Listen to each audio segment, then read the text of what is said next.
Part 1 వీడియోలో మనం hair transplant నుంచి వచ్చే రిస్క్స్ గురించి తెలుసుకున్నాము. ఇప్పుడు ఆ రిస్క్స్ ఎలా అవాయిడ్ చేయొచ్చో తెలుసుకుందాము. Right diagnosis. ముందుగా మీ హెయిర్ లాస్కి అసలు కారణం ఏంటో తెలుసుకోండి. ప్రతి హెయిర్ లాస్కి హెయిర్ ట్రాన్స్ప్లాంట్ అనేది అవసరం ఉండదు. Right hair transplant surgeon. ముందుగా మీరు ఎక్స్పీరియన్స్డ్ హెయిర్ ట్రాన్స్ప్లాంట్ సర్జన్ని కన్సల్ట్ అవ్వండి. సో మీ డోనర్ ఏరియాని, మీ బాల్నెస్ ఏరియాని, మీ ఫ్యూచర్ రిక్వైర్మెంట్స్ని అసెస్ చేసి మీకు రైట్ హెయిర్ ట్రాన్స్ప్లాంట్ ప్లాన్ అనేది ఇస్తారు. Right hairline. మీ age, facial proportions, donor area and future hair లాస్ని దృష్టిలో పెట్టుకొని కరెక్ట్ హెయిర్ లైన్ని డిసైడ్ చేయాలి. Protect your existing hair.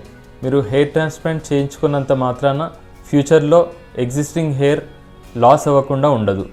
So మీరు ఎగ్జిస్టింగ్ హెయిర్ కాపాడుకోవడానికి రైట్ మెడికేషన్ అనేది అవసరం. సో మీ డాక్టర్ని సంప్రదించి రైట్ మెడికేషన్స్ ఎలా వాడాలో కనుక్కోండి. Realistic expectations. మీ డోనర్ ఏరియా అనేది లిమిటెడ్గా ఉంటుంది. మీ డోనర్ ఏరియాని కన్సిడర్ చేస్తూ మీ ఎక్స్పెక్టేషన్స్ని బ్యాలెన్స్ చేస్తూ ట్రీట్మెంట్ ప్లాన్ని రూపొందించాలి. Right post operative care. మీ సర్జన్ సూచించిన right scalp care, medications, physical activity, hair wash తప్పకుండా ఫాలో అవ్వండి. మీకు హెయిర్ ట్రాన్స్ప్లాంట్ గురించి మరింత ఇన్ఫర్మేషన్ కోసం మా ఛానల్లో ఉన్న అదర్ వీడియోస్ని చూడండి. హెయిర్ ట్రాన్స్ప్లాంట్ గురించి మోస్ట్ ఆఫ్ ద ఇన్ఫర్మేషన్ అందులో కవర్ చేశాము. మీకు హెయిర్ ట్రాన్స్ప్లాంట్ గురించి ఎటువంటి డౌట్స్ ఉన్నా మమ్మల్ని రీచ్ అవ్వండి.